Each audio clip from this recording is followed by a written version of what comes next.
Hola, muy buenas, mi nombre es Fran Muñoz, estás escuchando Detrás de la Verdad, concretamente el episodio 32 de octubre del 2023. Dar las gracias a nuestros productores antes de empezar por su apoyo y por dar viabilidad a este proyecto. Recuerda que si te aportan algo nuestros episodios, si crees que lo merecemos, puedes colaborar invitándonos a un café en la página coffee.com/detrás de la verdad 79486 o a través de la cuenta de PayPal detrás de la verdad podcast@outlook.es. Por pequeña que sea tu aportación, para nosotros es muy importante. En la descripción de este episodio te dejo ambas vías para colaborar. El protagonista de este episodio es Rubén Darío Ballina Gamero, un joven malagueño de solo 20 años que hacía menos de un año que se había trasladado a Madrid. Un joven atractivo y simpático que tenía el sueño de convertirse en modelo. Un sueño por el que había dejado las comodidades de su hogar familiar en Málaga y se había trasladado a la capital para abrirse paso en tan difícil oficio. Pero quienes le conocían estaban seguros de que lo conseguiría por su atractivo físico, por su desparpajo, por su saber estar, educación y tesón. Desde su llegada a Madrid hacía prácticamente unos 10 meses, había encontrado un trabajo en el turno de noche como recepcionista del Hotel Reyes Católicos en pleno centro madrileño. Un horario laboral nocturno que le permitía tener la mañana y la tarde para acudir a las diferentes agencias, pruebas y casting. Aquel miércoles 1 de julio de 1999, como cada noche se disponía a cumplir con su jornada laboral en la recepción del hotel. Como política del centro y por norma de seguridad, no tenía permitido abrir la puerta del establecimiento a partir de las 12 de la noche a nadie que no estuviera hospedado en el hotel. Pero aquella noche tenía conocimiento de que un cliente, el huésped de la habitación 106, llegaría al hotel de madrugada. Y así, sobre las 5 de la mañana de aquel 2 de julio, se personó el cliente que esperaba. Tras verificar su DNI, le facilitó el acceso al hotel. El destino le cruzó con aquella persona que minutos más tarde le arrebataría todos sus sueños sin mostrar un ápice de compasión. Aquel huésped se llamaba Fernando Rivero Vélez.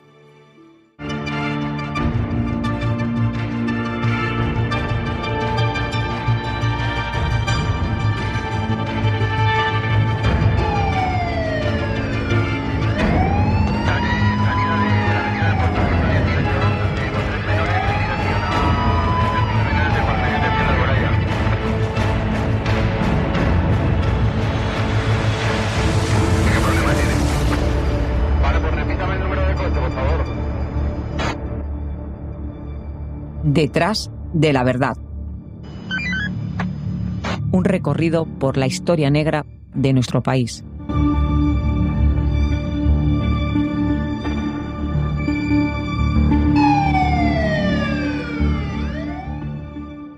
Fernando Rivero Vélez es natural de Langreo. Tenía 29 años en el día en el que se cometieron los hechos. Era un conocido delincuente de Alcalá de Henares al que todos apodaban el Loco. Fernando se quedó huérfano de padre con 13 años y desde temprana edad se inició en el consumo de sustancias estupefacientes. Politoxicómano, adicto a varias sustancias, era un habitual del conocido poblado madrileño de La Rosilla. Tenía continuos ataques de paranoia y alucinaciones. En 1993, los psiquiatras del Hospital Gómez Ulla de Málaga le habían diagnosticado un trastorno de la personalidad con rasgos psicopáticos. Tenía un amplio historial de antecedentes policiales y había ingresado varias veces en prisión condenado por estafa, falsificación de documentos, lesiones y desacato a la autoridad. Desde el miércoles 1 de junio de 1998 estaba disfrutando de su libertad provisional. Al parecer, Fernando había estado varias veces alojado en el Hotel Reyes Católicos. Se rumoreaba que presuntamente había ejercido de chapero en el hotel. Pese a no ser homosexual, al parecer tenía algún tipo de relación con el gerente del hotel. Disponía de información que en el día de la fecha había una importante cantidad de dinero, unos 5 millones de las antiguas pesetas, para efectuar el pago de las nóminas de los trabajadores del establecimiento, por lo que planeó atracar el centro para hacerse con dicha cantidad. Días antes, había reservado una habitación en el hotel. Ojo, a su nombre, porque sabía que era la única manera de poder acceder de madrugada. Se hizo con una escopeta ilegal de cañones recortados, bridas, cinta americana y un cúter. Así la madrugada del 2 de julio. Sobre las 5 de la mañana, Fernando se persona en el hotel. Antes había consumido su cóctel de sustancias, 1 gramo fumado de heroína y 2 de coca inyectada en vena, para ejecutar su atraco. Portaba una caja donde ocultaba la escopeta y los materiales. Allí nuestro joven recepcionista Rubén Darío, tras comprobar su identidad, le facilita el acceso y le realiza el registro en el hotel. Nada más acceder, el loco saca de la caja de cartón la escopeta de cañones recortados. Le ordena a Rubén que se tire al suelo. El joven estaba atenazado por el pánico. Lo inmoviliza con las bridas, lo amordaza y lo sube a la primera planta para dejar la recepción libre y comenzar su registro en busca de su botín. Escuchamos a Sergio Alís, amigo de Rubén. Fue una asquerosidad terrible, fue una desgracia de esa incoherencia. Cómo a alguien se le puede sesgar la vida, a nadie se le puede sesgar la vida, pero a un niño que te vuelvo a decir que era un niño bueno, es decir, lo mirabas a la cara y sabías que te podía ayudar si necesitaba algo, puntual, trabajador, con ganas de triunfar, con ganas de trabajar, con ganas de ser alguien, y sobre todo un niño, vuelvo a decir, de padre, de buena familia, de niño bien y temeroso.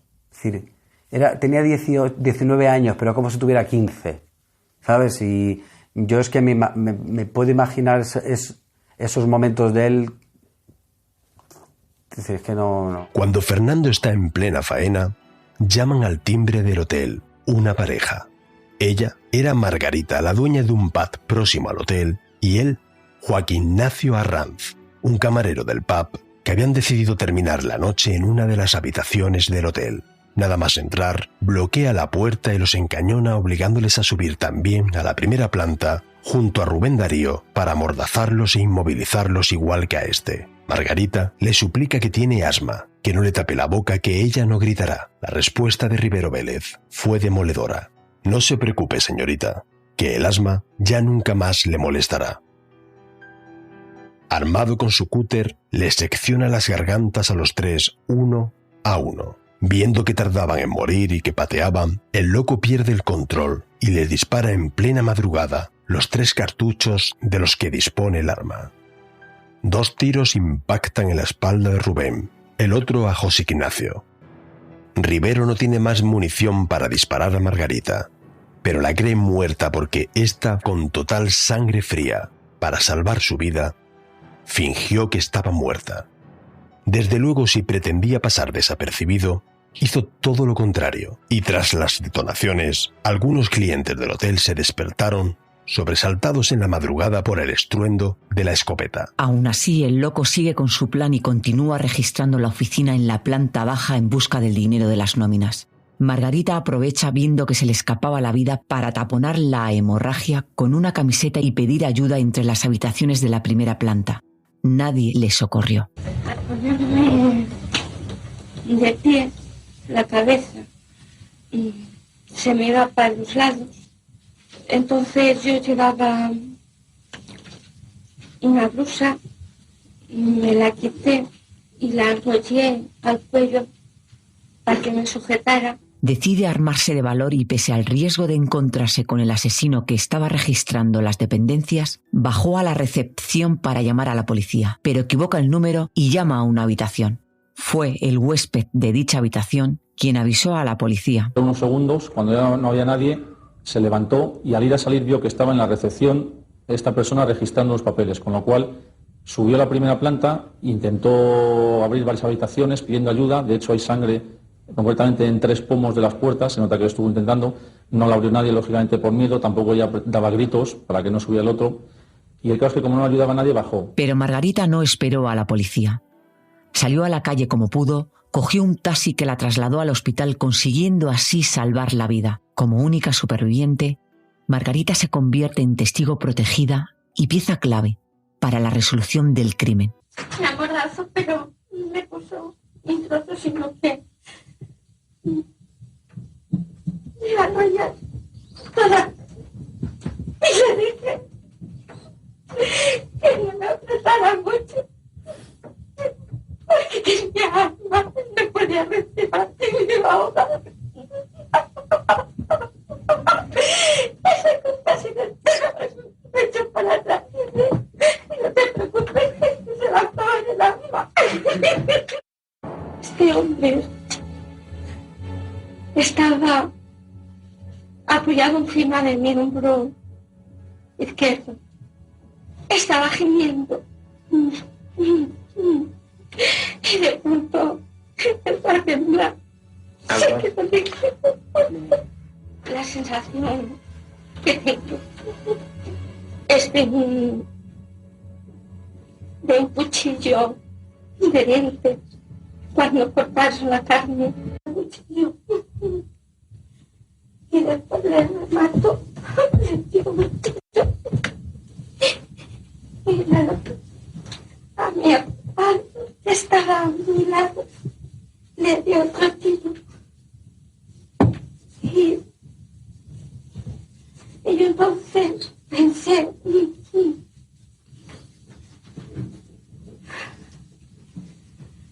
hazte la muerta porque te mata como sepas que estás vivo. Y sentí un dolor muy fuerte en la espalda. Me pensé que me había dado un tiro. Y es que me estaba pisando.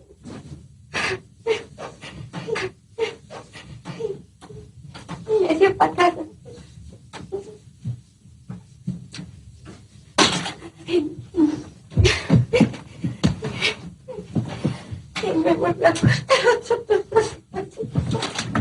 Y ella, pues yo creo que la fortuna que tuvo fue que la escopeta de cañones recortados que llevaba Fernando Rivero era una escopeta que tenía tres balas únicamente, y que cuando quiso terminar su actuación se encontró con que ya no tenía ninguna bala para poder acabar también con la vida del testigo protegida, y en consecuencia pues volvió a utilizar el cúter que había utilizado inicialmente para tratar de salvarle la vida.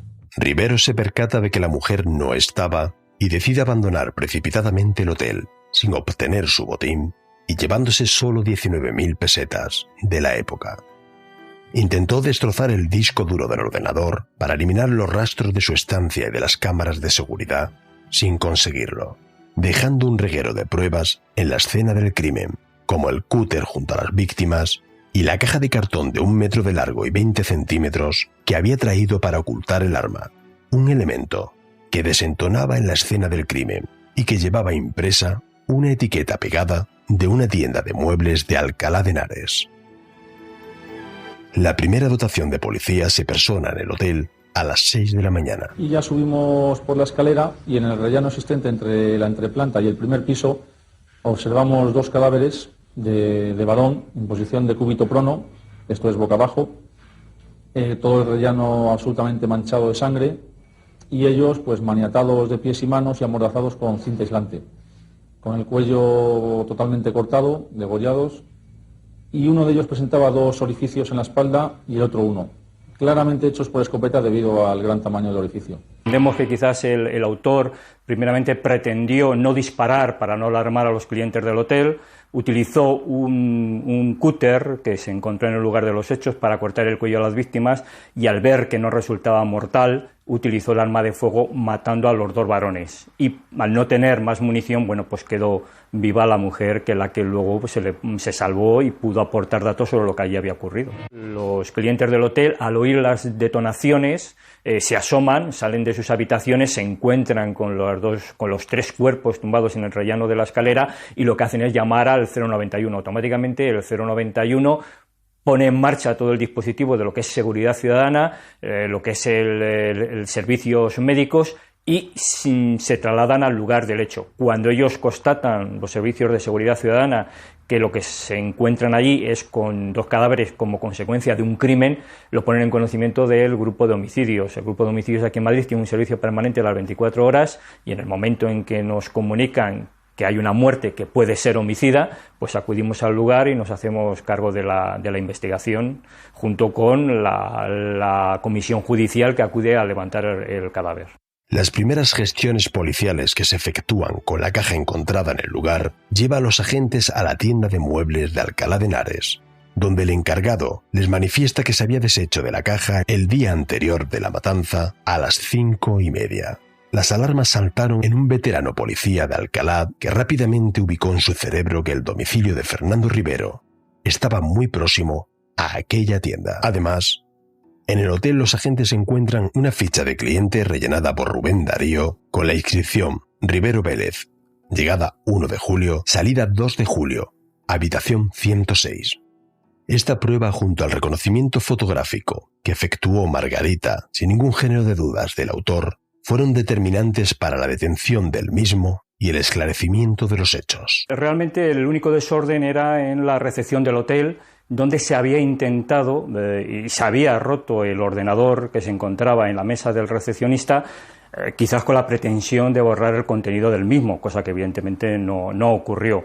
Por lo demás, no había ningún otro tipo de desperfecto y la inspección ocular se centró tanto en la recepción, donde el ordenador aparece roto, como en el descansillo, donde aparecen los cuerpos de los 2 varones asesinados. Al hacer la inspección ocular, evidentemente, por un lado nos centramos en lo que era el contenido del ordenador, quiénes eran las personas que figuraban como clientes, y por otro lado, digamos que la caja, en lo que era la escena del crimen, llamaba la atención, porque evidentemente no tenía sentido que estuviese allí en el hotel. En esa caja había una dirección, era de Alcalá de Henares, y se contactó con la tienda de donde había salido la caja, que la había dejado el dueño de la misma la tarde anterior en la calle, para que la recogiera el camión de la basura. Entendimos que una de las posibilidades es que la persona que había llevado la caja desde Alcalá de Henares hasta el hotel fuera el autor y que viviera en las inmediaciones y viera que la caja le servía para lo que le sirvió, que era entrar con una escopeta de cañones recortados sin levantar las suspicacias del conserje del hotel, que tenía el hotel cerrado a esas horas y tenía la orden de que si veía algo raro no abrir. Tras cometer los crímenes del hotel, Rivero recogió a su novia y los 2 salieron hacia Castilblanco, Badajoz, donde vivían los padres de Olivia. Los agentes se desplazan al domicilio de Fernando y Olivia, que estaba naturalmente vacío. Aprietan a sus compinches habituales. Uno de ellos les informó que había recibido unas horas antes una llamada del loco desde un número fijo. La línea correspondía a un número en Castilblanco. Así, 48 horas después del crimen, el 3 de julio, los agentes se desplazan hacia Castilblanco y proceden a la detención del peligroso autor. El juez pacense autorizó su traslado a Madrid, donde el juez que instruía los crímenes del Hotel Reyes Católicos ordena prisión provisional y sin fianza de Fernando. Escuchamos a su abogada Amalia López. La declaración se realiza después de un traslado desde Badajoz. Había venido atado con cadenas, pies y manos, en una furgoneta. Había permanecido al sol 5, 6, 7 horas en un banco atado. Y evidentemente cuando llega pues se encuentra no alterado, pero sí un poco enfadado con el trato que se le ha dispensado. Entonces pues se hace una declaración rodeado de la Guardia Civil, 6, 7, 8 guardias civiles alrededor. Y en ese momento, efectivamente, dice lo mismo, niega los hechos. Pero la trayectoria del loco no va a acabar aquí. Solo 6 meses después de su detención, concretamente en enero de 1999, es trasladado desde la cárcel de Aranjuez a la Audiencia Provincial de Guadalajara, donde tenía que comparecer por otra causa ajena al caso que nos ocupa. Aprovechó aquella conducción y la salida de prisión para acudir a la Audiencia Provincial, para golpear al guardia civil que le custodiaba los servicios y conseguir huir de la sede judicial. Se refugió en el poblado de La Rosilla, que también conocía. Allí un voluntario del Centro de Ayuda al Toxicómano, Remar, le llama la atención que Fernando estaba obsesionado con cortarse el pelo, lo que levantó sus sospechas y tras ver una foto por internet del loco avisa a la policía que pone fin a la fuga. Nos lo cuenta el gran periodista Manuel Marlasca. Curioso el instinto que me imagino que desarrollan este tipo de gente que trata con drogadictos y con delincuentes relacionados con el mundo de la droga. Porque les llama la atención que que en cuanto llega quiere cortarse el pelo a toda costa. Y aquello, pues, llama la atención de los responsables de Remar, ¿no? Es curiosa porque es la primera detención que se produce en España utilizando Internet. Estamos hablando de hace muchos años cuando Internet no estaba tan generalizado y la policía por primera vez cuelga en una página web el rostro de Fernando Rivero por si alguien lo identifica. Y es así como los responsables de Remar le identifican y se dan cuenta de que quien había llegado con tanta urgencia por cortarse el pelo es Fernando Rivero Vélez. Llaman a la policía y otra vez adoptan muchas precauciones, le hacen salir a un sitio donde esté completamente desarmado porque está destinado a la cocina. Imaginemos una detención de Fernando Rivero Vélez en una cocina rodeado de cuchillos y todo tipo de armas susceptibles de utilizarlas contra la policía. Como digo, le hacen salir a un sitio donde está desarmado y nuevamente le detienen sin darle tiempo ni a respirar. La Audiencia Provincial de Madrid condenó a Fernando Rivero Vélez a 2 penas de 28 años de prisión por los 2 asesinatos de José Ignacio y Rubén Darío y a 7 años por la tentativa de asesinato de Margarita.